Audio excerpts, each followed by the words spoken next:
Give a few minutes for people to join. Sound off.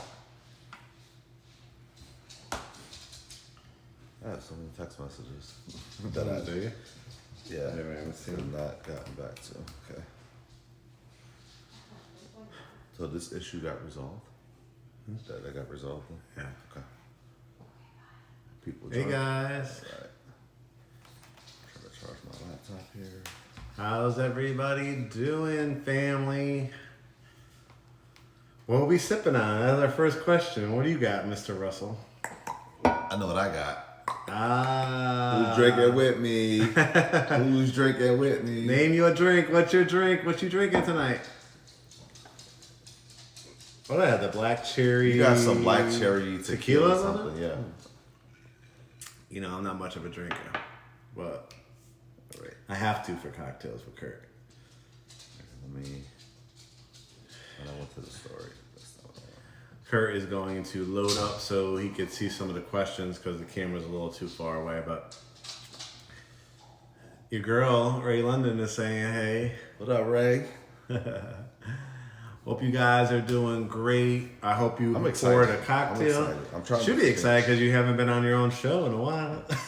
I've been busy. I've been really, really busy. Seriously, we're going to get into all that. Yes. I don't know. Oh, we got Prosecco going on. Name your drink. Name your drink. Name your Before drink. we get started, what's everybody call out your drink? Are we going to do a cheers? He can't figure out. I got to turn this on. I know. Act like he doesn't know how his own show runs. Look, I've had a couple of these. So should we cheers? Everybody, raise your glass. You got to be so with it. You so extra. Gotta be extra. Cheers, guys. Cheers, guys. Look at the names. I can't see that. I'm going to have to look at it from this end. Y'all going to see me looking down a lot. It's because I don't have my contacts in, so I'm going to be looking down. I'm frozen. Red Bull. What's up, Gary? So, guys, how this format is going to go, and why he says I'm extra, and I probably am, but Extra. I basically wanted to, with the headline saying basically this is probably our most important broadcast of Cocktails with Curt ever. Because you're dramatic and over the top. But on the reality though, isn't it a super important? I don't know about the most important. You always had to, but I mean, I appreciate your marketing skills. But no, it is an important conversation.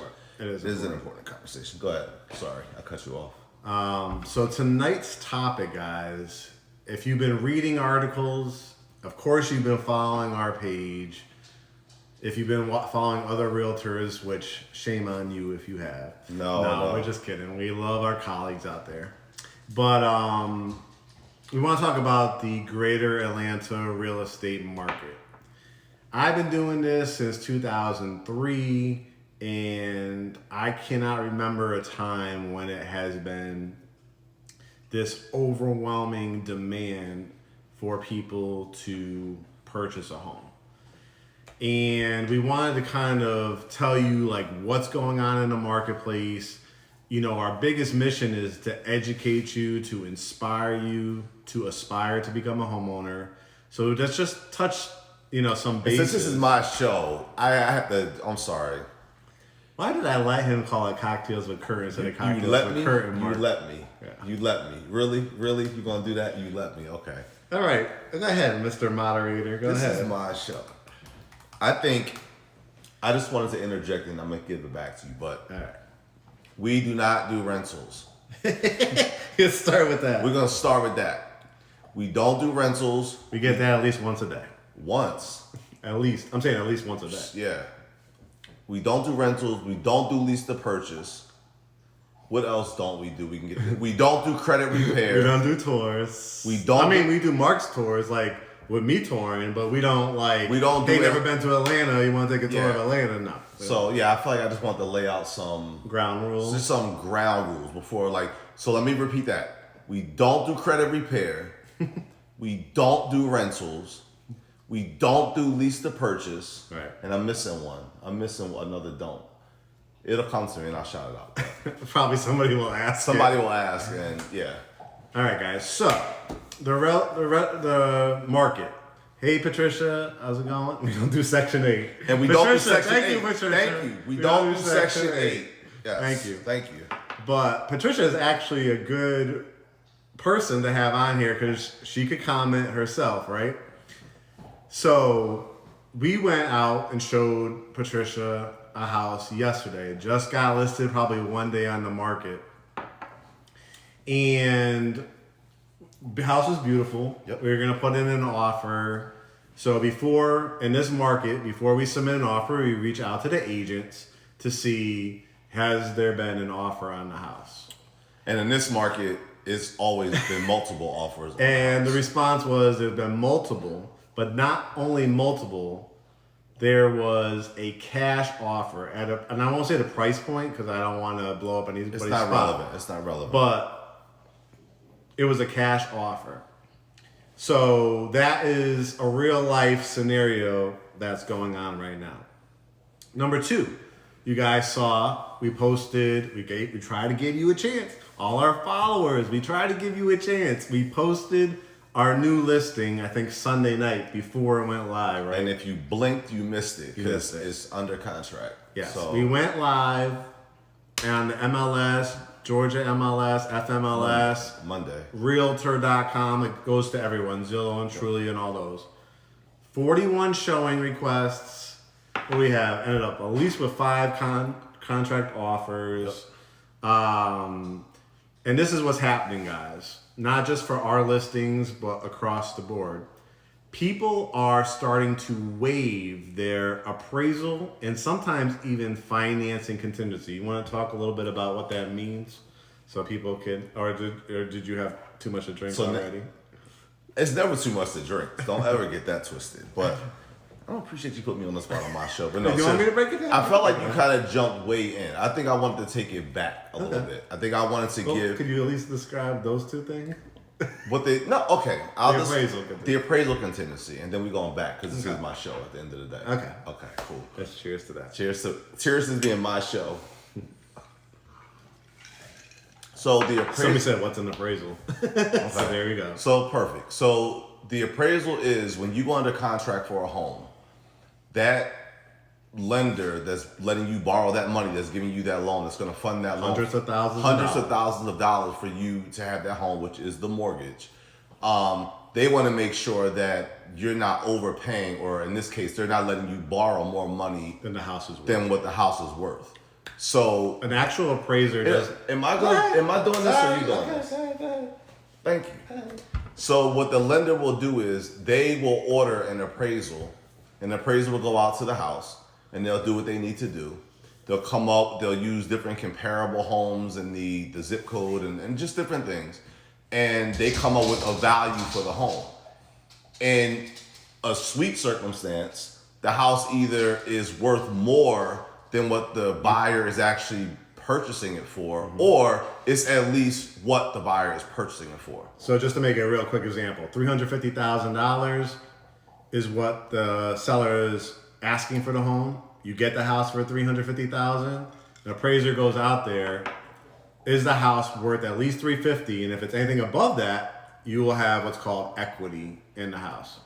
But what happens if it's less? So now if it's less than what you're asking to borrow to pay for the house, there's some options that you have. The seller in a regular market, in a typical market, the seller would usually, within reason, if the appraisal is really, really off, sometimes they'll order a second appraisal and so on and so forth. But generally speaking, in a normal market, the seller would usually lower the price to the appraised value. Yeah. And then that's how the deal would happen, and everybody's, they move on. Pretty happy and everything moves on. But in some cases where the seller doesn't want to lower the price, the other 2 options are the buyer can walk away and get any of their earnest money or deposit that they put into the deal back at that point if they couldn't reach an agreement. Or the buyer can say, I know that the house isn't worth that, but I will pay the difference. Right. So to the example that you gave, $350,000. If the home was $350,000, but it appraised at $300,000, you have pretty dramatic. Let's say $340,000. $340,000. It appraised at $340,000. You basically, as the buyer, would be paying $10,000 above what the home. You'd have to make up that difference because the lender is only going to give you $340,000 because that's what it appraised for. And then you have to put your down payment. And so, in context of why we went down that rabbit hole was in this market, buyers are waiving their appraisal contingency, meaning they don't care if the home appraises for what the contract price says. They're saying even if it doesn't, they will pay the difference. So I think in this week here, we saw people were paying like 20, 30, 35,000, like when things weren't. Yeah, I mean, a lot of the offers that we got were Frenchies are running around if you hear them in the background. But we were getting offers $15,000, $25,000, $30,000 over ask price, multiple bid situations. And as offers were coming in, as the real estate agents, as the ones that are the experts in how to negotiate, what the seller should agree to, we had to look at those. What type of loan is it? What's the stipulations in it? How well qualified that buyer is. So what the things that we're looking at are, is it an all cash deal? If it's not, cash is king. Cash is king. If it's not, is it then a conventional mortgage? Is it an FHA mortgage or is it a VA mortgage? Do you want to kind of jump in and talk a little bit about the difference? We can kind of we'll feed off each other. So obviously, let's say cash is king, right? If you are selling anything and somebody says, I'm going to give you what you're paying for, or even in some cases above, here's the cash. There's really not much to talk about. Done deal, right? Done deal. So don't need to go into that. So conventional, the second most attractive buyer to a seller in this market, especially, is conventional. And the reason why I say that is because, generally speaking, a conventional borrower is a stronger borrower. They're carrying less debt. Yeah. They have a much higher credit score. And they usually have a decent amount of reserves. So they usually are a more qualified buyer, and in a lot of cases are able to put down 5%, 10%, 15%. And in these cases, people are doing 20 and 30%. Right. Now. So when a seller gets that type of a buyer that says, oh, this is a conventional buyer, that obviously is going to look like, okay, well, next to cash, this seems like the next best qualified candidate. Right. So you want to talk about FHA? Yeah. So anybody that doesn't qualify for conventional, you're looking at FHA, which is basically the Federal Housing Administration. That's a backed government loan. A lot of our buyers do that. A lot of people do because they have above the threshold of the debt level that's needed for conventional. Typically in that 45 to 54% of their gross income, and their credit score is typically on the lower end, that 620, 640, maybe even 660 range. And to that point, and typically people only have 3.5% down for that. Right. FHA. So, and I'm just going to kind of weave in different things that pop in my mind. So, when a lot of you guys hit us up and you're asking about what credit score do you need to qualify for a mortgage, and we typically tell you can get qualified. Some lenders will qualify you for a 580. You can go as low as a 580 and qualify for an FHA mortgage. But when you ask us, we always recommend and suggest you aim for a 660, but definitely a 680 to start getting the best interest rates. So the reason why I said that is because when you start talking about FHA and qualifying for conventional versus qualifying for FHA, yes, you can qualify for an FHA loan, and there's nothing wrong with that. So I'm not trying to say there's anything wrong with FHA. But in this market, the conventional loan buyer is superior to the FHA because it just is a stronger buyer. So when you're thinking about how competitive the market is, I'm saying, like, what I want people to understand is we're not trying to down people. If you have a 620, 640, you can qualify. But if you really want to have the best opportunity and best chance in this market, you should strive for conventional. So try to get to a 660, I believe they lowered it, or to a 680 for sure. Mark Scarrett, who you've seen on our interviews and stuff like that, he is one of the lender referrals that we send you to. Very knowledgeable, awesome.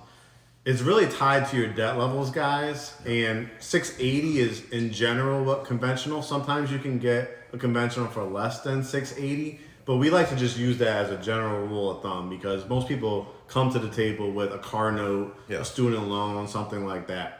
And you can have those things and still qualify for conventional. But again, what we're talking about in this video, because we've done so many videos, we don't want to I get caught don't up in all the details of each one. But the final one, when we talk to take VA. VA, yeah. So VA loan, you guys probably have heard of. If you are a veteran, a spouse of a veteran, military, active duty, retired, disabled, veteran, it's one of the best mortgage loan programs, no PMI. We've talked about it before. The issue that's happening, and it actually happened with 2 closings ago, is the VA is whenever you have government, FHA or VA, they're going to be super conservative with their appraisals. So if you are willing to pay, say, $550 for a house, and the VA appraises it at $500, that's a big difference for the seller to give up, and so to negotiate. And so what's happening now is that is not like, a myth. That's a known fact. That's a known fact. That VA appraisers appraise on the conservative side. So now in this hot market, you have a VA presenting an offer. If the seller they don't have a cash offer, okay, that's not an option. But they have a conventional and they have an FHA and a VA, who are they going to choose? They're going to go with the conventional first. So in the order, like I said, let's just summarize this and then we could go on. And you want to look at some of the questions too as they come in. So I'm just going to summarize this so Curt can kind of look at some of the questions going in, guys.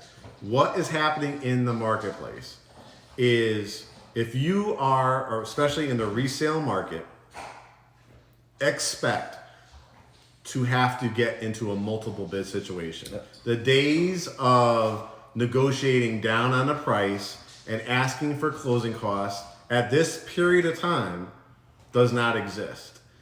What exists is what can you provide the seller to showcase you are the most qualified, easiest closing, worth them taking their house on the market and feel assured that you're going to close on that house in 30 days. The person that comes with FHA 3.5% down is, again, not a bad person, not a bad loan. The difference is if somebody comes with cash, if somebody comes conventional with 5%, 10%, 20%, 30% down, put yourself in the shoes of the seller, because someday you will be a seller. You will be a seller. Yep. And you want to maximize your profit. Are you in a position, are you willing to waive your appraisal contingency? Are you able to waive your financing contingency because you are so confident and the lender is so confident in verifying your income, your credit, you have the funds, that you are ready to risk your earnest money? So that is currently the state of the market. It's the realness of it, and what's happening is we help people from first-time home buyers, obviously, as you know, to celebrities, to professional athletes. And we all know you come to the table as all wonderful people, most of you. Most of y'all. All our GreatHomesATL family members do. Right. Not the people that always come to us. No. But we have to give it to you real. So when you're asking questions like, is there down payment assistance? If you're asking questions now, what would my monthly payment be? If you are truly like an FHA buyer, you are just truly in a huge disadvantage. And that's again, it's not saying it's impossible, but it's just that's the reality. I think it's just the luck. It's kind of like if you happen to nail it at the right time, I guess you get it. But for the most part, from an agent perspective of how many houses we have to show, right? Well, yeah. Right. I mean, I think so. Wait, I'm glad you said that. Because you said it in a very nice way. Because I was gonna say it in a totally different way. So no. I haven't had enough yet, so I'm good. But maybe you guys have seen some of the little videos or skits that I've been kind of playing around with and doing, and kind of making fun of certain scenarios. But guys, it's real. Like, the market is too hot. We are way too busy. So with all the free educational content, that if you just go to our profile page and you just swipe, I mean, things are labeled. It's IGTV has the series. It has the checklist of being a homeowner, relocation buyer stuff, credit stuff. Like, if you guys got to start going there, because what's happening is people are wanting to take our time now to get educated, and now is the time when you have to be ready, because we're ready.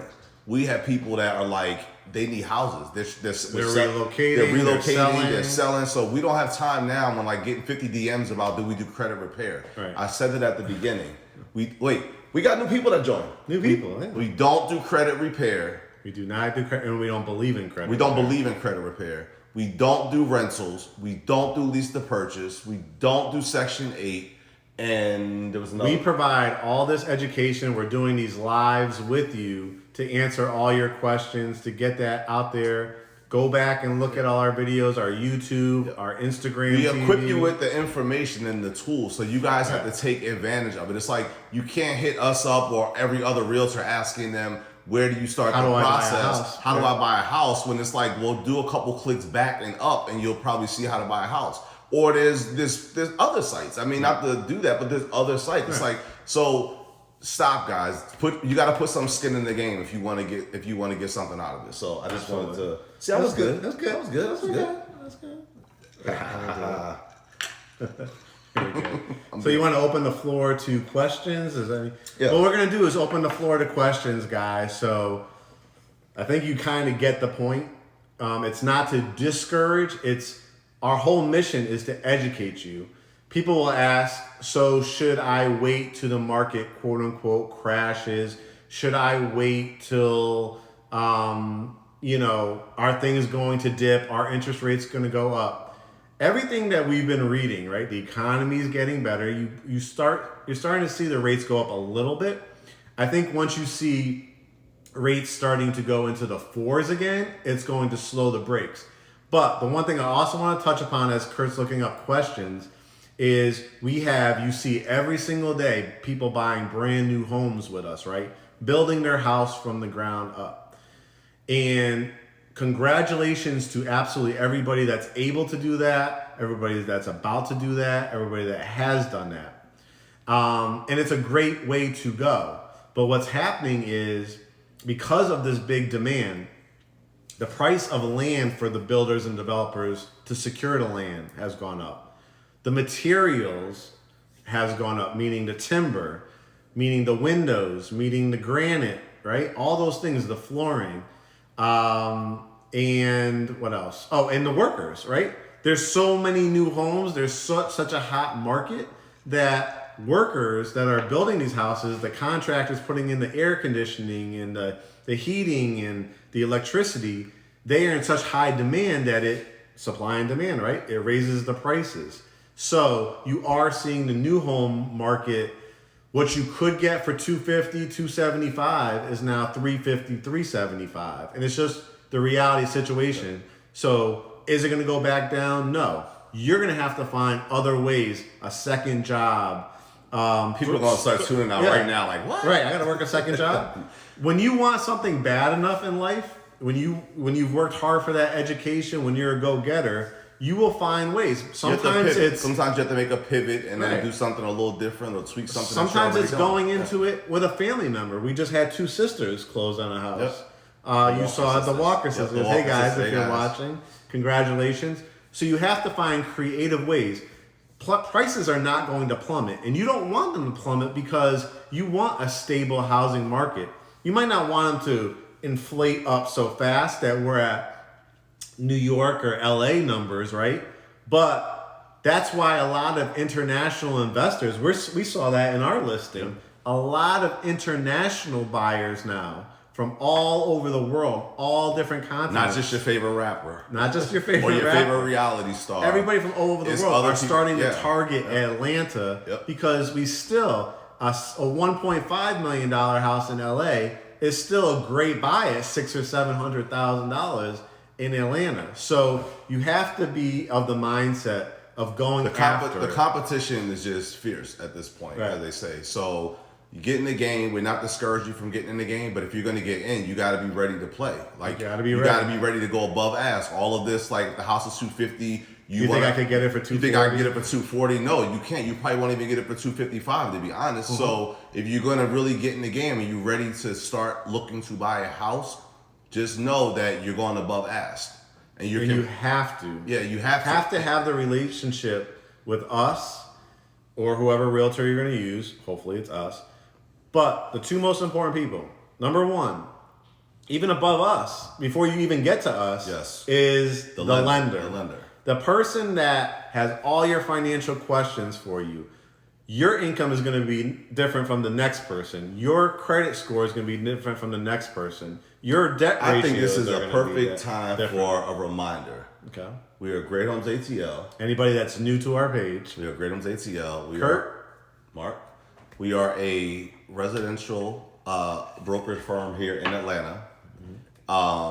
We buy and sell. Help people buy and sell. We help people buy and sell real estate. And we also do some on the side too. He's so stupid. So, but I was saying all that to say, our process begins with a pre-approval. What is a pre-approval, Mr. Russell? A pre-approval is something you have to go back and look through our channel and find it. No, seriously. It's basically a pre-approval is when you had a conversation with a lender, a bank, a lender, bank, your mortgage lender, your credit union. When you had a conversation with them and you provided them with your bank information or your income statements, your proof of employment, 1099, W-2, they run your credit. When you've done that, they will issue you a letter that says, this is what we will pre-qualify you for to go shop for a house. Mm-hmm. If you don't have that, there is no conversation to have with us unless you are listing a house, and we need to discuss that. That's now different. Saying that, if you don't trust or you don't know who to go to, you can ask us. We have the lender referrals for you. That's why we call it a one-stop shop here at Great. So if you need a lender referral, we are happy to provide you with one. Every post says DM us with their full name, phone number, and email, so we can send that introductory email. That's not for us to tell them also what's another important thing is not just getting the pre-approval, but what's important. The other piece of that is when you get the pre-approval, you should have a monthly payment in mind that you're comfortable with in terms of a mortgage amount. So at that same conversation, the mortgage lender says, hey, you've been pre-approved for $500,000. You're like, oh shit, let me go out and buy a house. Cheers to that, right? Pop bottles, right? And so you're like, oh shit, well, how? But then what happens is you go out and you call us. Hey, here's my pre-approval. Like, okay, cool, $500,000. Let's do something, right? So we're going out. We're looking now in this price range of $500,000. We find you the house. You love it. Let's go. You put an offer in on it. Right. You now go back to the lender and say, hey, I got a contract. I made an offer. They've accepted it. Right. So now the lender takes it, and then he's going to give you an estimate, and you're going to look at that monthly payment and say, and how much to put down, and how much you have to put down, and what you need to close on that house, and you're probably going to shit on yourself, because I know I would. So I say all that to say this: have that conversation. When you get the pre-approval, at the time you get the pre-approval, ask the lender to give you an estimate on how much a home you should be looking at it at a price point at whatever that might be for you. Right. If you want to spend $2,000 a month, ask the lender, how much of a home should I be looking for to get a house with this monthly payment? And don't go above and below. And don't go and know where you stand before you jump out into the market looking at houses based on a pre-approval, and then you get the number and you're like, oh wait, I can't afford that. You just wasted everybody's time involved. And part number two, that's super important, the monthly payment. But before I thought wasting everybody's time was that shit is important to me, because if I'm doing contract and it's like, and you get the contract and you look at a number at that point, like, oh, I can't afford this, and we just went and negotiated. I'm hella mad, so that's important to me. Now what's important to you? But the most important before you can even get to your monthly payment is you got to close on that house, right? Right. So you have to ask them, expect getting no closing cost, expect putting down some earnest money. Yep. Figure about 1% of what the sales price is, and what down payment you qualify for. Is it 3%? Is it 5%? Is it 10%? Is it 20%?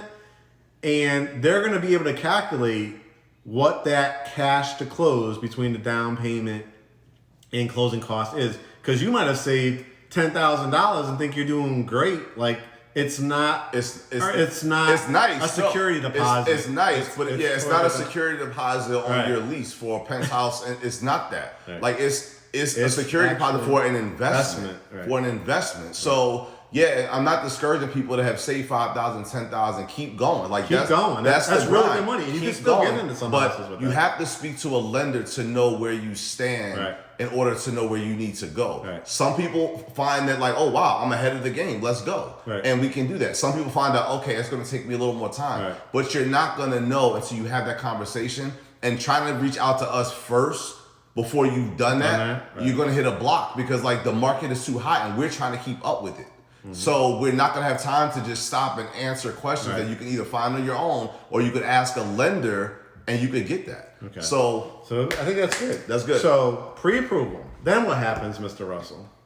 We schedule our new policy, which we've really implemented. It's not so harsh.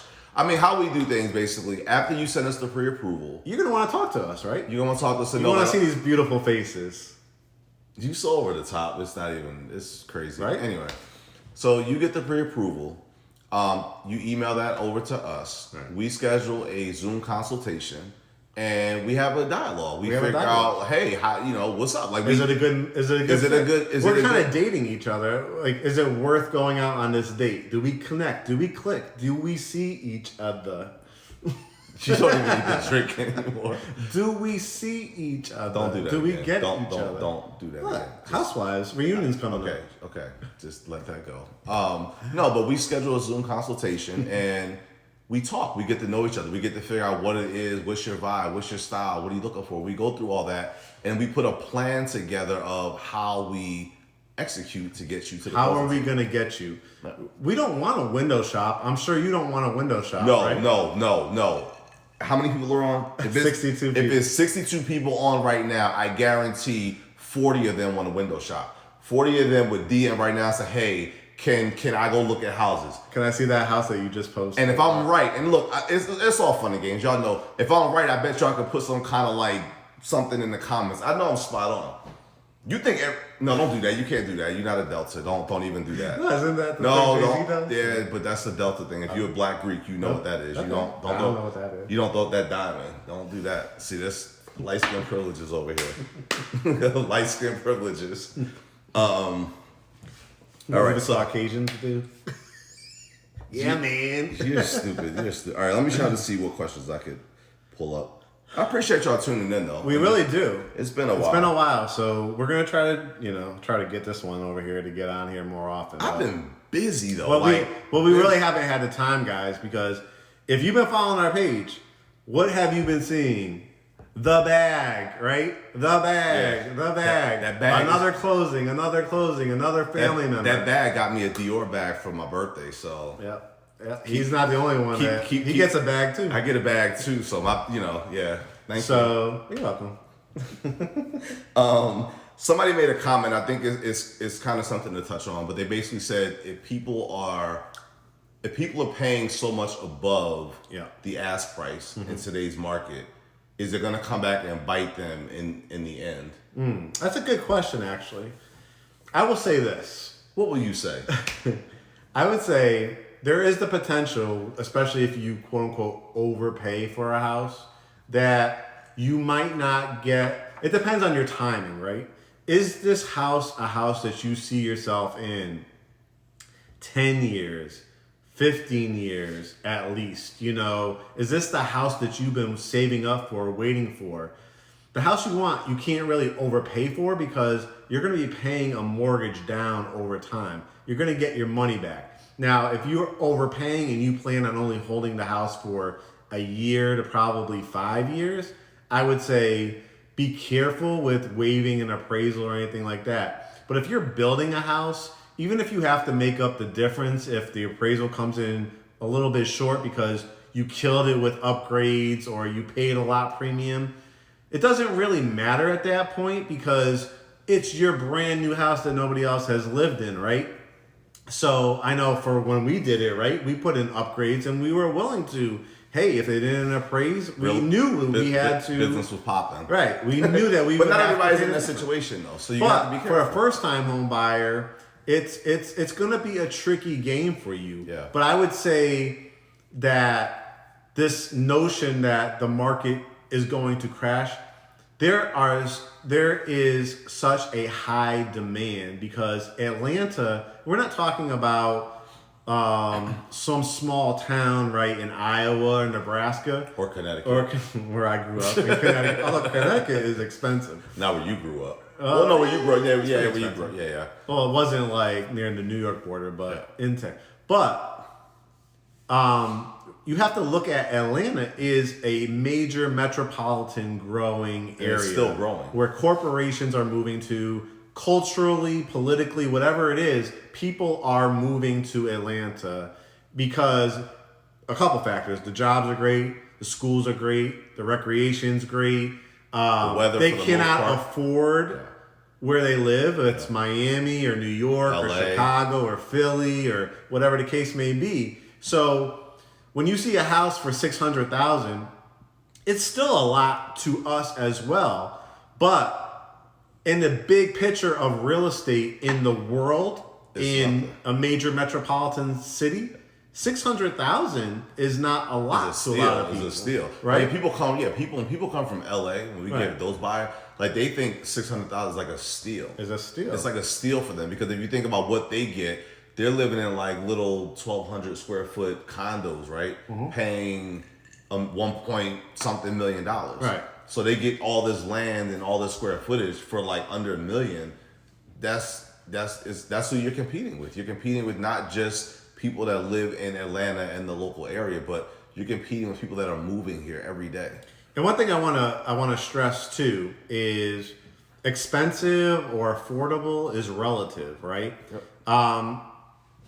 I've told the story before, but I bought my first house back in 2002 in the 100s. You old as shit. But those days are gone, guys. You can't say, well, you used to be able to get a house for the hundreds or 200s. But guess what? In the 1970s or 80s, they were paying 14, 15% interest rates. Yep. They didn't have the opportunity to put 3%, 3.5%, 5%. You had to have 20%. Yep. And some people saved up just to buy cash because a house was $70,000, $80,000 back then. What this mortgage process has given you the opportunity, it's opened it up to so many more people because if you control your other expenses, your car notes, your student loans, your credit cards, then you can get in this real estate game. And somebody actually asked the question, I don't know if they're still on, it was earlier, but how do student loans affect whether or not you qualify to buy a house? You can still, and I'm not going to go too deep into it. I think this is another lender question for your specific need. But I think generally speaking, like it counts no different than debt, right? So they just look at it as how much debt are you carrying? How much debt does the loan requirements allow? Your monthly payment, and it goes from there. So it is looked at differently, though. We found out from conventional to conventional. If you're in, it's called an IBR, I believe. IBR, I think it's called. Something benefit repayment program or something. If you have student loans, you know what the term is. But for conventional, if you qualify for that, they only count one. They only count. They don't know. Conventional counts your monthly payment of your student loan as your debt versus FHA counts 1% of the loan as your debt. So if you have a $50,000 student loan. For conventional, you don't have a choice. It's 1% is your debt, regardless of what your payment arrangement is with them.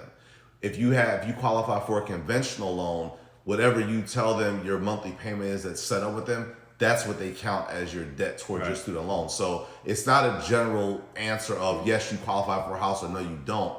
It really does depend on your specific situation. So I will say, if you have student loan debt, you definitely have to be conscious of your other debt. Oh yeah. You have to be conscious of, do I buy that Mercedes or do I buy that Hyundai?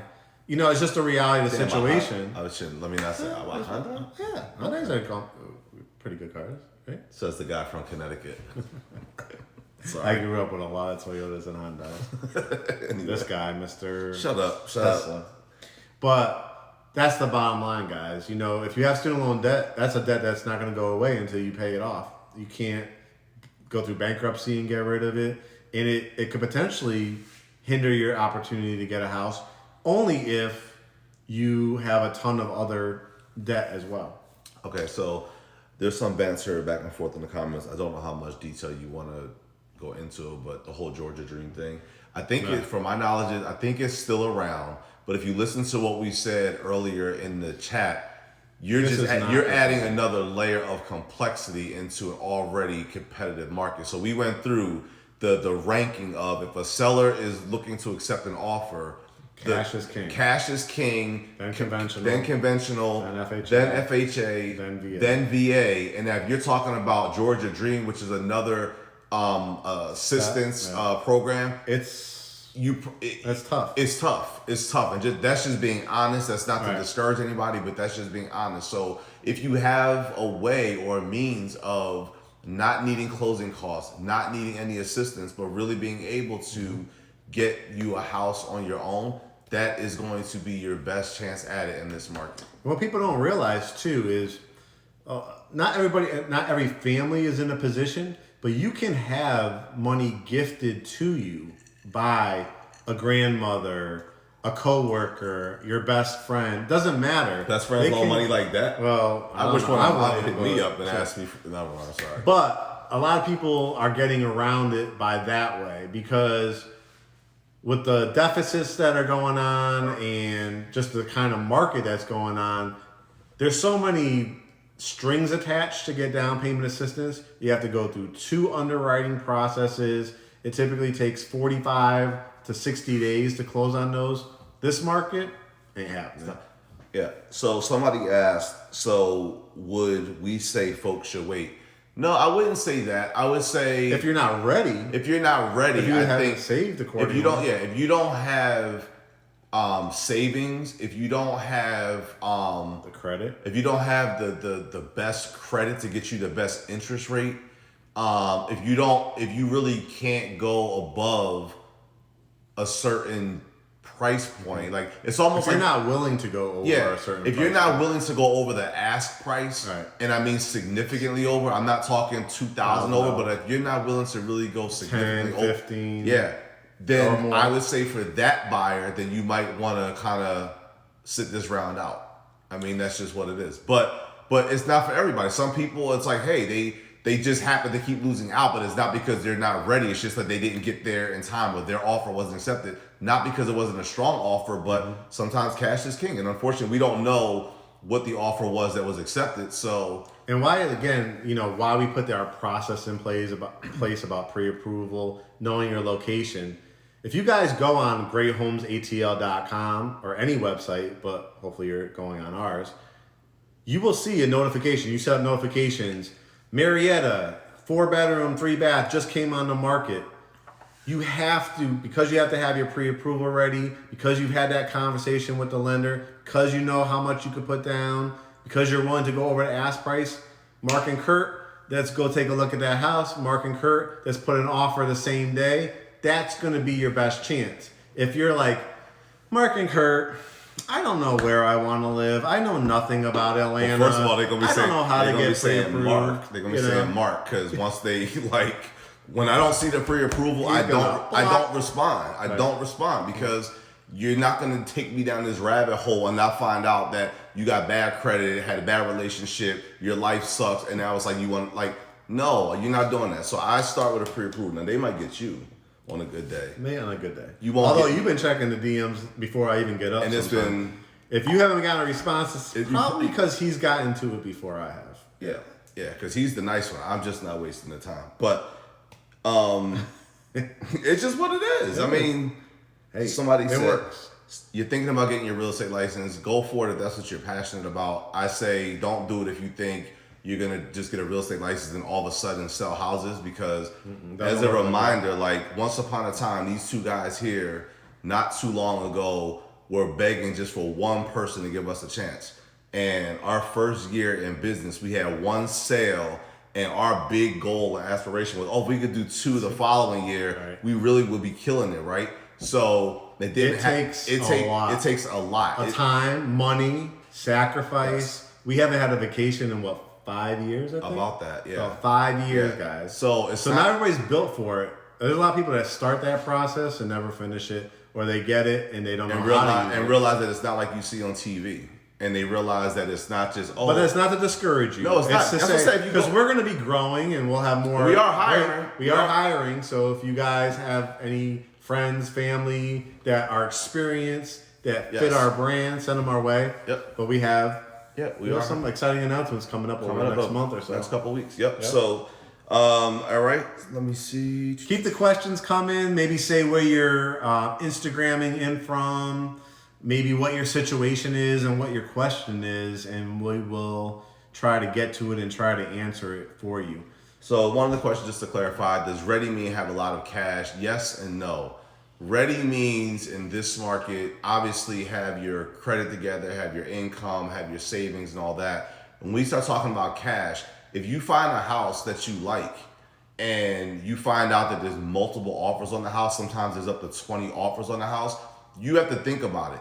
If 20 other people like that house, what are you gonna why do you stand out? Why do you stand out? It's not just gonna be because of the Instagram profile page. It's not gonna be because like you've been pre-approved. You got not because you're a nice person. Right. So it's kind of like at that point, cash kind of talks. So if the more your qualifications talk. When you start saying, okay, I'll waive my appraisal contingency, meaning again, as we talked about, I'm willing to pay the difference. When you waive that appraisal contingency, that means you're willing to pay the difference between what the house appraised for and what the contract price is. So in those cases, cash you will need cash. But if that's not what you have, that's not to say you can't necessarily play in the space of buying the house. You're going to have to be a lot more patient. Yep. You're going to have to probably scale back because the strategy that I would think that I would tell people in this market would be if you really want a house and you're pre-approval and let's say your budget, I wouldn't even say pre-approval. After you've been pre-approved, you've decided that you can afford a $350,000 house.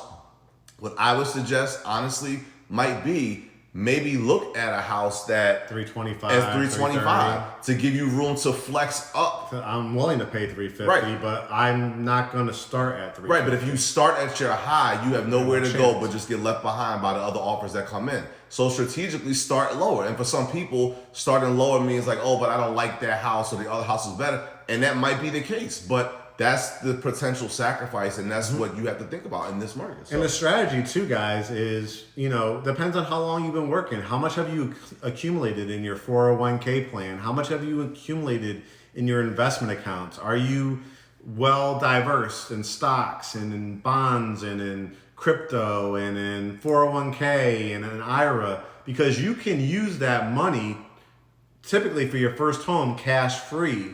If you've accumulated $80,000, $100,000 in your 401k, I'm not saying to use it all, but if you are $20,000 short and there's going to be no tax penalty for you to use that, that's one way, around it. Somebody just put in a comment.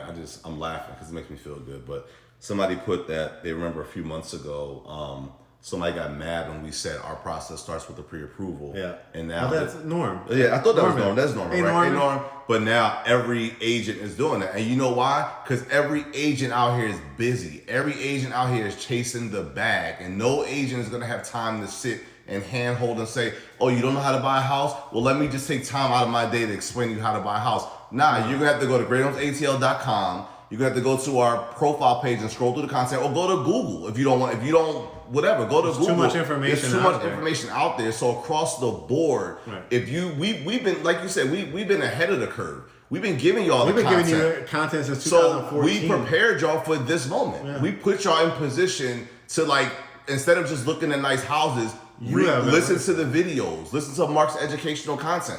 Listen to me go off on my shit. Because I'm always probably giving you some knowledge in between. Yeah. Seriously. In a fun and entertaining So it's fun and entertaining, but it's like, no, but most people want to look at the house. You got to hear it real. And now you're not prepared. Now everybody's like, oh, now I want to know how to buy a house. I don't have time to teach you how to do that. The content has been out there, guys. And we've always said it's not about getting the house. It's about keeping the house. You want to buy this house to be in the position that these sellers are in. We have sellers walking away with $50,000, $150,000, $500,000 tax free. Tax free. That's what real estate can do. He's ready to fill up. I'm ready. Keep the questions coming. He's on a roll. He's enjoying this now. We're going. Let's go. What are we doing? All right, who's doing that? We're going. Who's pouring? Who's got the next question? Somebody said they want to know what's in the mysterious bag. Well, that's the thing. The mysterious bag is a mysterious bag for a reason, right? If we just showed what was in it, you'd have no incentive to figure out what's in the bag, right? So GreatHomesATL family members, you know the NDA. We're going to have you sign it. If you notice, nobody posts what's in their bag. Yep. Because it is a very personalized, well thought out housewarming gift to help make your experience from a house into a home. That's the GreatHomesATL experience. And Martha Stewart with everything. Look, they can the cocktails of Curt. Can I at least be Marcus Stewart? Jeez. Yeah, she could be Marcus Stewart. Somebody said save this live. It's informative. Thank you. We appreciate that. But guys, I think that a lot of the content that we give y'all is informative. If you really read between some of the banter and some of the jokes, I think a lot of what we give you guys is informative. So we appreciate you for appreciating that. There is no Mark and Curt GreatHomesATL without you guys. Is that your Grammy? Is that your speech? That's going to be my speech someday. There is no us. Yeah, I mean, like I said, I go off on my shit, and I always will, so don't get it twisted. But I genuinely appreciate all the support and all the following, because it's like, I think we come from a place of experience. Like, we come from a place of going to get our house and then being like, oh wait, you got a credit score of 510. Like, and then people we went through all that. We went through all that. Like, with the lenders don't call you back. We've gotten laid off. Right? We both have gotten laid off. We both have lost jobs. We both have had health situations. We've had family that we've lost. So why you guys connect with us is because we are not feeling like we're above anybody else. Nope. We are you, and we're telling you it is possible. Some of y'all. Because I got to a point at a certain Some of y'all are that cousin that nobody speaks to. The thing is, you got to get to a point where you're really ready to pivot and grow up. You got to grow That's up. what it is. You got to grow up. You got to be financially responsible. Yep. If anybody they were just giving out houses, there would be no increasing in values. There would be no need for apartments. Everybody would just get a house, right? But no, it's a privilege. And it's a reward for you to create wealth in the short term and through generations of your family for years to come. Yep. What else we got going on? So we got some topics. I know you're gonna love this one, but a couple people mentioned actually about flipping homes and being an investor. So I'll say this: if you really know about investing, then you'll definitely appreciate what I'm about to say. If you don't know about investing, this is not the time to jump out here and do it. No. And here's why. Builders as we talked about earlier, for new construction, the price to build a home is more expensive now because the price of lumber and materials is through the roof. And workers. And they can't keep up with the demand. Right. So why would you go now in this market when that's happening and try to invest and flip a house? Like, again, especially if you're not experienced. If you're not experienced, bought a house before. It's not like you see on TV, guys. It's not like the 30-minute segment where like you spend. It's not like that. Don't do that. Don't do that unless you just have money and if you want to just spend money, spend it over here. We can find you a house and do all that, but don't go out here and just burn and waste a lot of money in this market trying to flip and all that. It's not. If you're ready, you're ready. If you're not, you're not. If you have to ask the question, is it a good market?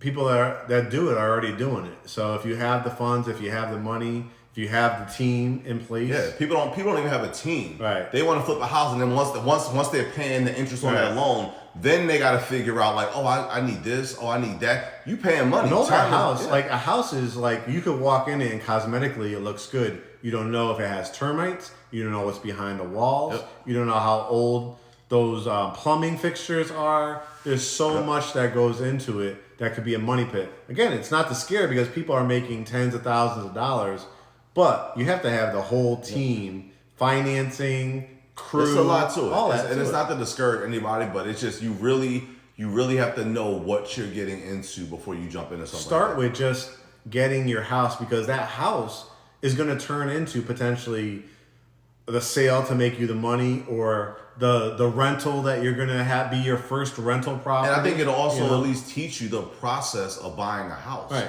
Like, how can you be? And I'm not saying this definitely applies to the person that asked the question, so don't take offense. But generally speaking, like, there's a lot of people that say, "Oh, I'm an investor. I want to flip my first house."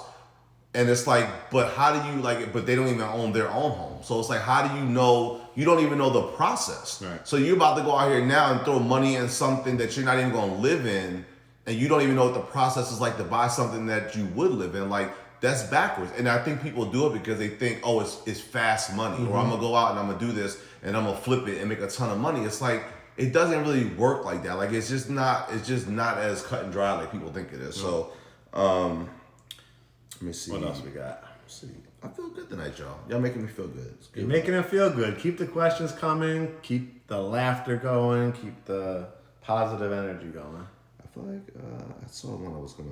Nope, I did that one. Again, let us know where you're Instagramming in from, what your situation is, how you see us fitting into that picture, all that kind of stuff. Somebody asked, with the market being this hot, is it better to buy land and build a custom home? We get that a lot. I think, okay, so yeah, we get that a lot. So I think, again, it goes back. Let's ask you the question. What do you think it takes to build a home, and how much do you think it costs?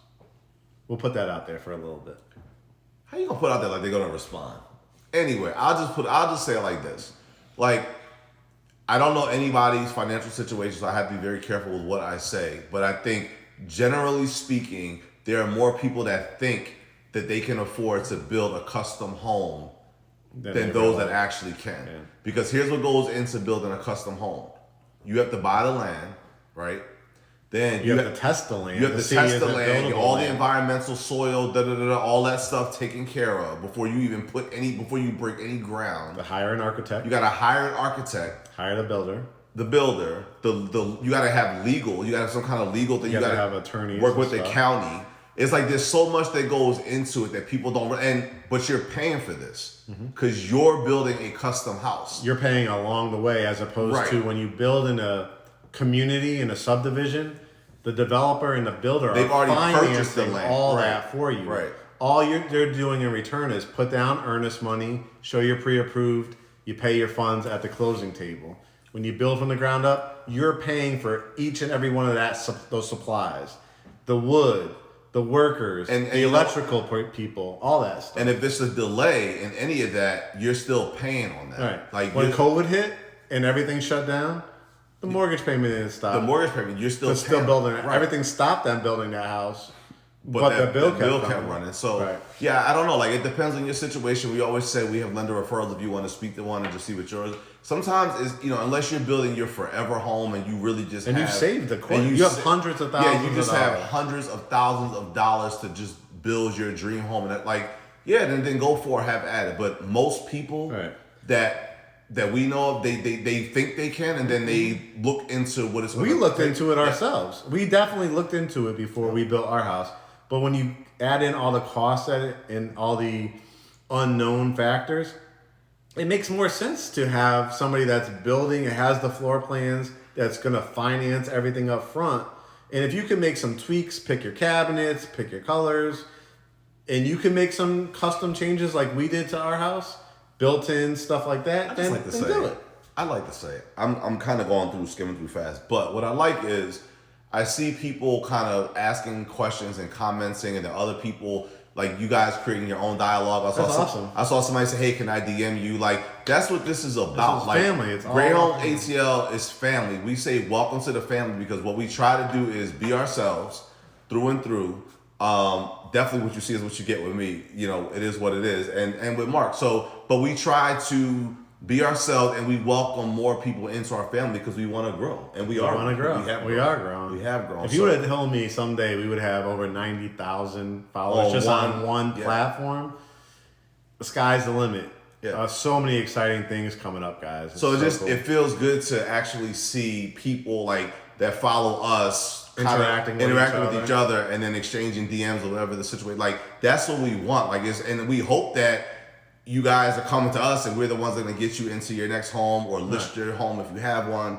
Like, that's what it's about, guys. And the one thing I want to say, guys, is, and it might seem daunting to you. You might be in your 20s and you might be like, oh my God, I'm not going to be able to afford this and everything like that. You can't have the words, I can't. You know, one of the things that we're learning, because we have a teenager in the household and we'll have an announcement. We'll have an announcement for that coming up. She got accepted this college. Don't say where. I'm not going to say where. Okay. I'm going to do that. But her generation and even our generation and younger, what are they doing? They are building businesses. They are figuring out ways for passive income. People are we say this all the time. Where are people getting this money? They're not robbing banks and doing wire. Not all these people are robbing banks and doing wire fraud and all that kind of stuff. They are working hard. They have found ways to find 2, 3, 4 sources of income. They're keeping their debt low. So when they have these 2, 3, 4 sources of income, they're not just using that to pay bills. They're actually having one source of income that can pay their bills, and they have other streams of income they're just stacking money. I will say, because we were talking about this the other day, like, you know, I grew up in Connecticut, Curt grew up in Philly, and we both had parents that worked 25, 30, 35 years with the same company, got pensions and all that kind of stuff. Guys, those days are gone. You have to figure out a way to progress, to move, to invest, all kinds of investments, create a new business, create a side hustle. In this economy with Lyft and Uber and all these other ways, you know, technology, social media, create something that you can have continual new income coming in. Find something that you're passionate about, something that you don't mind losing sleep over. Make the sacrifice. People don't want to make the difference between people that do and don't get houses or do or don't get things out of life is because they're not willing to make the sacrifice. You'll see people go on European vacations, and then you'll see people that don't take vacations for 5 years. And then 10 years down the line, when somebody sells their house and they have $150,000 in the bank, and the other person still has a roommate. And we know some people like Cheers. that. Cheers to that, okay? You have the power to make that decision, you know? You're real shady, by the way. I am. See, I always think that he's the one. No, I don't think it. I know you're shady. I'm the shady. The difference is the people out here, they think it's just me. Now, he's shady too. Y'all don't know the half. So, somebody, I think I saw a couple comments about, yes, you can borrow from your 401k. Yes. The specifics of that, you can discuss with the lender. You have to talk with their HR department and and discuss with the lender what the limitations are and all that. But yes, people do borrow from their 401k. Yep. And I think it's a smart thing to do. Not using it all, not, whatever. But if you've done well in the stock market and your 401k is looking good, a house is not money taking $25,000, $30,000, $40,000 off and just throwing it away. It's investing in another asset that's going to appreciate over time. And you can do that with the FHA or conventional. So I think somebody asked that next. You can. Somebody said taxes in New York City are down payments. We just had somebody from New York that said that. They were at the closing table and they're like, that's it? That's it for taxes? Yes. In general, in Georgia, you're looking at anywhere from 1% to 1.5%, so somewhere in between. Whereas in New York, New Jersey, y'all know. Jersey is ridiculous. Yes. Oh, I was living up there. And all those tolls and all that stuff. Somebody said, hire me. Hey, send over your stuff. What is it? What is it? Assistant? Yeah, send it to the assistant. You know that one. I'm on one. Or is it GreatHomesATL team? Which one is it? Yes, If you're serious, if you have your real estate license, you're in the game, you have sales, you can prove your sales, send your credentials, your resume over see if it's the right fit. GreatHomesATL team at gmail.com. So we are definitely hiring. So send over your stuff.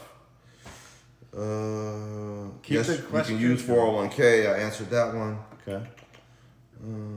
Tell us where you're Instagramming in from, what your question is, if we haven't answered it. But again, anybody new to our page, the content is out there. Get to learn how to use IGTV. Go on our YouTube. Go at the profile, at the top of our profile, swipe through all these people closing, all these people.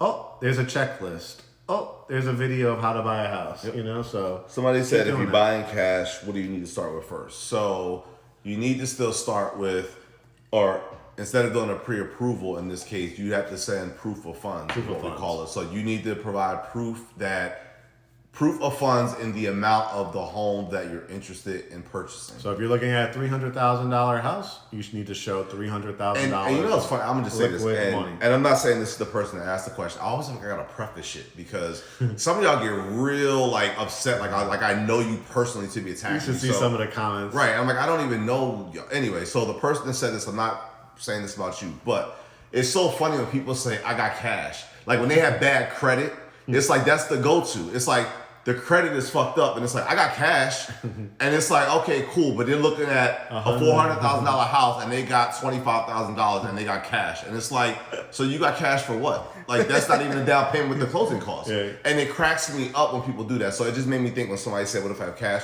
Not saying it was the person that just commented. You might have it, but I'm saying you might have it. Yeah, I wouldn't say it. But we usually get when that- people say send the proof, Yeah, when you say Crickets. send proof of funds and they send you $25,000, but they're asking to go look at a house that's $400,000. It's like proof of funds to buy the house. Like that's proof of cash that you might have something towards your down payment. Right. That doesn't mean you have cash to buy the right, house. that's the difference. When you say you're a cash buyer, that means that you have enough cash to purchase the home that you're putting an offer in for. If you don't have that much cash, then you're not a cash buyer. Mm-hmm. And don't forget closing costs too. Even though it's a cash deal, there's an attorney that's going to have to close that deal. You're going to save on the lender fees and stuff like that. But there's fees involved in closing a house too. So if it's just $300,000, you might need like $310,000, something like Norman that. said he still watches even after we got him in the house. He wants to know what's up with the merchandise. It's coming. Look, We got more ideas. We just want to get it right. The logos. We got more people coming on board. We got all that type of stuff. Yeah, it's coming though. Actually, we should have you on for one of the episodes, Norm. Yeah, Norm, are you willing to come on and talk to the people like an IG Live and talk about your experience? And I think what'll work is, and I'll put it out there to the group that's there. So as an idea, would you guys want to actually do live cocktails with Curt with some of our family members who we've gotten into homes? And this way you guys can ask them questions about what was it like working with us, not working with us, their process, what would they suggest? Would y'all like that? If y'all do, just give a thumbs up. Put a thumbs up in the comments. Thumbs up emoji, yeah. That might be We're something. thinking about, we've had conversations with, you saw with Mark Skerritt, so we're going to have more lenders on, but we want to actually introduce you to some of these people that you see. I just closed on my house, but what advice can they share? What was happening behind the scenes? Is it really what Mark and Curt said it would be? Right. Was it something different? And I think that would be cool for you guys to be able to have some of our family members, have them on live, and you guys can ask them firsthand, so we won't be able to prompt them or tell them what to say. So what was it like? How did you do it? Because we have clients, guys. You see, every time we close on a house, right? I give a complete description of how we met, where they relocated from. And in some of those, you'll see, I followed you guys for a year and a half. I followed you for 5 years. I followed you for 6 months. Whatever, I stumbled across you, whatever the case may be. Everybody has a different story, but the overarching theme is when people work with us, they get us. They've watched the videos. They've seen the content. They're learning along the way. I think that's the overall. And they've thing. sacrificed. They've sacrificed. Somebody said, is gifting money bad for down payment? No, for FHA, you're allowed to gift. You can have funds gifted to you if you go FHA. Ooh, somebody asked a good question. I missed it. Which is best, going through a realtor or straight through the builder? On-site agent. Can I answer this? Answer this. Piggyback? So here's the thing. If you're doing new construction, and you go on site, you fall in love with the community, and the on-site agent is doing their job. They've sold you on the community. They now want you to go under contract. When you go under contract with the on-site agent represents the builder. Yep. You are not being represented in that contract. They have no fiduciary responsibility. I learned in real estate. You learned that in real estate school. My people said fiduciary responsibility. So what that basically means is the on-site agent at any new home community, their best interest is for the builder. So if you go into a new home community and you sign a contract and you can use us, we would love it all day, right? Yeah. But if you don't want to use us, just some free advice. Don't sign a contract without representation. And the other misconception, people just don't know. You should know because we say it in every post. But to hire us as your agents, whether it's a resale or a new home, guess how much it costs? Zero. No, is that right? I don't know. Zero. It's zero. It looks like a heart, but no, it's zero. Yep. Zero. It costs you nothing because in real estate, when somebody tries to sell their home, they have to list their home, whether it's through a builder or a listing agent. They are paying commission for somebody to bring them a buyer. So commissions are always paid for by the buyer or the listing agent, the listing brokerage firm, right. The listing brokerage firm representing them. So it's a win-win for you. You are coming along on the journey with somebody that's experienced, knowledgeable, going to have your back for recontracts, I might add. fun, and you're going to get that bag. You got what's in that bag, right? You got to find out. So no, resale or new, you need to have representation. It doesn't cost you anything, and so it's a win-win, for yourself for sure. Somebody asked a question, and I don't even know how to answer it. But what do you do for a house that's not for sale? You don't buy the house. I don't know. What do you do for a house that's not? I don't know if you typed it wrong, but I read it that way. What do you do for a house that's not for sale? You just don't buy the house, I guess. So, somebody said, "How do you guys get paid?" Well, I think I just explained that. So when you see a house getting listed, right? There's a listing agent, a listing broker. They charge a commission to the seller or the builder to sell their home. So when we, as the buyer agents, bring them a buyer, they split that commission or however they delve it up to pay us. So you, as the buyer, don't owe us anything. And if some agent is charging you for their services, they got you. I got caught up in the other people's conversation. Sorry. Kathleen's on. Hey, Katniss. How you gonna shout out? I said her real name this time. You gonna say the Brittany? You are gonna find out what's in that bag in 2 weeks. I bet you can't wait. How do we feel about Ryan Good inspection Homes? report. So we work with a lot of builders. So we don't say anything. We're not gonna say anything negative about any of them. So listen. The one misconception about builders is that there is a builder building your home. Here's a builder collecting that check. Right. There is a builder that is hiring contractors to build that house. You have a concrete person. You have a framing team. You have electricians. You have HVAC. You have roofing and shingle people. So, every house that has the best reputation can have a flaw in it. Just because you're buying new does not mean it's perfect. But because you have representation like us, whether it's whatever builder, Pulte, D.R. Horton, Jeff Lindsay, whoever the case may be, we're going to have the resources so you could have a private home inspection. And even that is not going to be perfect. A house is made by humans. So if you're buying that house expecting nothing to ever go wrong, it's impossible. It's made out of materials. Materials break. Materials are put on wrong. Happen. You just hope by putting in with a reputable builder, having the great representation with a real estate agent that is knowledgeable and has the referrals for you, as a private inspector, you're going to put yourself in the best position to. So we got a lot. We got a lot of New Yorkers, all right, and New Yorkers, they follow us. They follow us hard, and we have relocated a lot of New Yorkers. A lot of New Yorkers since COVID. Yeah, I think since COVID, y'all were running. Yeah, New York just New York, flew to Atlanta, and they show everything down in Cali, so they all running to Atlanta. I mean, yeah, just it's funny because it's like me used to living up there for so long. It brings back memories. Yeah. Let's see. 4 years. Yeah, okay. Don't worry. Sometimes floor plans are flipped. It just depends on where the county says you can build it and what side of the street and all that kind of stuff. But hey, this is what we're here for. If anybody that is a GreatHomesATL family member wants to say anything about their experience while we're talking and, vouch, I guess, for your experience. But we know where you live, though, so be careful what you say. Be careful. But feel free to, because we see a lot of Norman, we see Katniss. Feel free to, share your experience. Of course, we're going to have you guys on. Like I said, I think we saw a lot of thumbs up. So yeah, I think it's a good idea. We can have them on, and then they can kind of have their house in the background so people can kind of see it. I think it's cool. I think that'd be a good idea. You got to bring your cocktails. You got to bring your drinks. Yep. More questions coming in?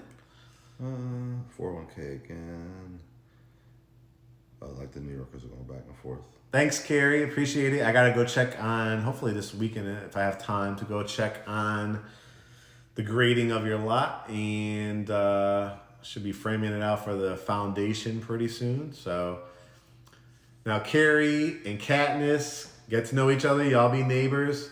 This is one awesome community, guys. You see me doing my tours, and that's how people discovered us, like Carrie and Kathleen. And we find communities that not every other real estate agent out there is doing. Everybody's focusing on the super high end and all that kind of stuff. You can get an absolutely gorgeous, beautifully brand new house built from the ground up with great design center features. You just got to have the right real estate agent to find it for you. And thank you guys for giving us that opportunity. Oh, and Kathleen said we were 100% committed. And actually, it's so funny. We still are. Like, you're about to, close on your house soon, but it's like we don't go away. We don't. Some real estate agents do, but they do. But even like Kathleen called. I think we were at Home Goods one time in the car. Like, you guys can call and reach out. Like, we really take this family thing really seriously. So we call. If you're calling us, either as long as you're not asking for a mortgage payment, right, or asking about credit repair and I think you answered the question going up, and I answered them coming down. So we're kind of okay. What are you doing? Oh, you keep looking. Okay. I'm going now. Okay. Yeah. Talking about the builders. Somebody said, I'm looking to relocate too, just looking for the right area. Absolutely. Do your homework, right? Norman, I see you on here. Kathleen. Who else do I see? Nicole. I see a bunch of people from GreatHomesATL family members. That are relocating from New York.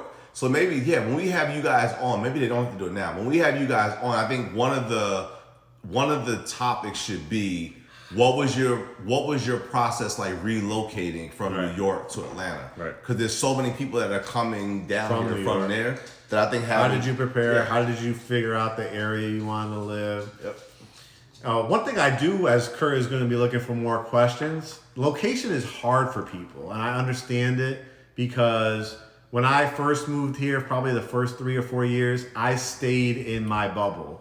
Midtown. No, not before you came down. When I lived. Before I came down, you were I came in 99. You were a thought. So, what? Yes. What? Yes. A thought like what? Like a thought. Like I a was thought. Not.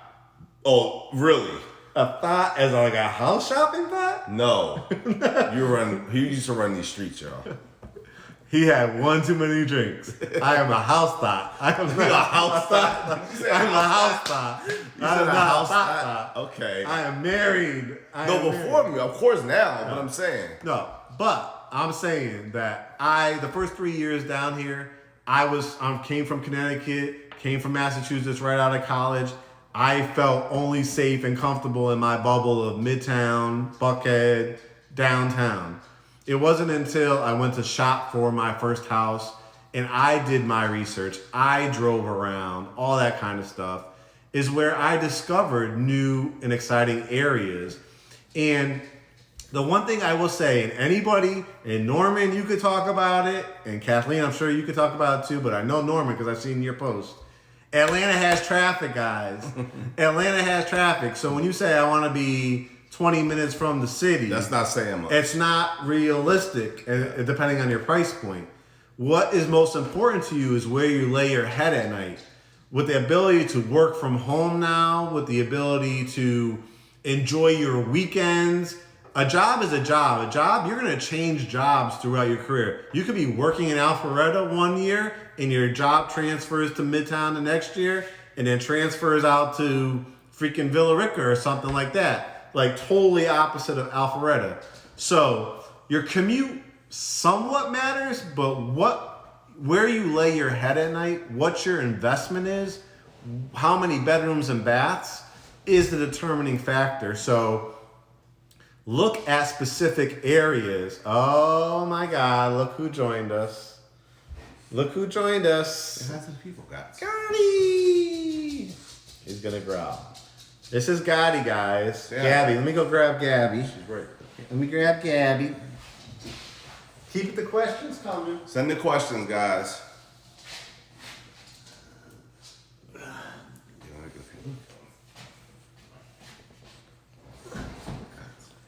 Say what's up. Say what's up. These are the real stars of GreatHomesATL. The real Frenchies of Atlanta. Say hey, guys. They're brother and sister. Anybody that's been following us for a very long time. They will be 2.5. They're about 2.5, right, guys? Yep. Gotti's got the big head. Gabby's the sweet little girl that is a crazy, crazy girl. So this is the GreatHomesATL family, and we got Ariana is up, I think, doing homework right now. So this is what you guys are, you don't even say buying into, because there's nothing to buy into. It doesn't cost you anything. You either fit or you don't. That's what it is. It's welcome to the family. So Right. if you want that family experience, that feel, just down to earth guys, no false pretenses, basically tell you how it is, then GreatHomesATL I think is that's what's up. That's it. What other questions you guys got? Anything left? We'll probably do about 5 more minutes because we would have been on for about an hour and a half at this point. Yep. And he's starting to have rules of when we need to shut down. I'm 24/7 real estate, but he has to provide the balance so we can spend some time with these little guys. And our Gizmo, who is back there as well, our boxer. So any last minute questions? We've got 5 more minutes. I think Norman just took over my show. Norman's taking over. Norman, you're going to be our next guest. You're going to be the next guest, Norm. I'm going to promote it too.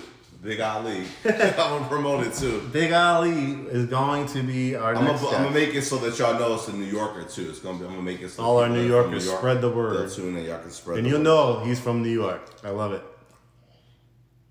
I got it. Any last minute questions? I hope you got. got A question came in that said, you want to talk about the process about what happens after an offer is accepted. Yes. And then we can kind of close out with that. We'll close it out. So the question is a good question. What happens after your offer is accepted? If you have those contingencies of a financial contingency, a due diligence period, and an appraisal contingency, what happens next is you're going to want to order what's called a private home inspection during that due diligence period, which is typically 5 to 7 days after going what's called binding. We do have great inspectors, but specifically one really good inspector that will create a report. If there's any issues, we negotiate to see if the seller will fix it, unless the house is being sold as is. Then it goes into that appraisal contingency, which is typically 14 to 21 days. As long as the house appraises for what it's worth or above, no more further negotiations, everything continues. And then your financial contingency, which is your loan has been underwritten and approved. Once you hit that, it's just really waiting for now your closing date to hit. And if it's a new home, you might have an orientation that takes place about a week before you close. If it's a resale, you really don't have an orientation because it's a resale house. So you'll just go the day of closing, make sure that the sellers left the house in good condition. We try to put in there to have the house professionally cleaned. And then you head over to closing about a day, 2 days, 3 days, however many days. As once you get that final number of how much to wire over to the closing attorney, you'll do that. And if we're not double booked, we will attend the closing with you. If we are double booked, or at that point, there's really not much a real estate agent is going to be able to do at the closing table, other than to just share in your joy. But we drop off that bag. But we do come by and drop off that bag so the day of. With that said, and then your family, and then it's continuing barbecues and Christmases and holidays, and We're going to TJ. I don't know if you're watching. We're going to his wedding. So it's a real family affair. Real family. So with that said, cheers. Cheers, everybody. In all sincerity, thank you all for the support. Thank you so much for the support. We are busy. I hope that you guys read through all the banter and the entertainment, but you actually see the information that we're putting out there. It's not just about looking and liking a pretty house. It's about getting educated. It's about being ready. It's about knowing where you are and being honest with yourself. And if you're really ready to play in this market. So if you have a home to list, hit us up. If you're pre-approved, send those to admin@GreatHomesATL.com and we will schedule a consultation with you. If you are an experienced agent, send your resume and sales history to GreatHomesATLteam@gmail.com. So with that, thank you all for tuning in, and we will try to do this. Until the next time, guys, feel free to DM us with legitimate questions. And pre-approvals. Don't forget, go to the lender with your finance questions. If you need a lender referral, we can help you with that. Do not DM us about credit repair, credit score. How much can I qualify? How much can I qualify for? That's a lender question. You will not get a response. You will get a referral. You'll get a referral, but you will not get a response. So our process starts with what? A pre-approval. All right. Cheers, guys. Have a good one. We'll see you guys soon. All right. Stay safe out there. That was really good.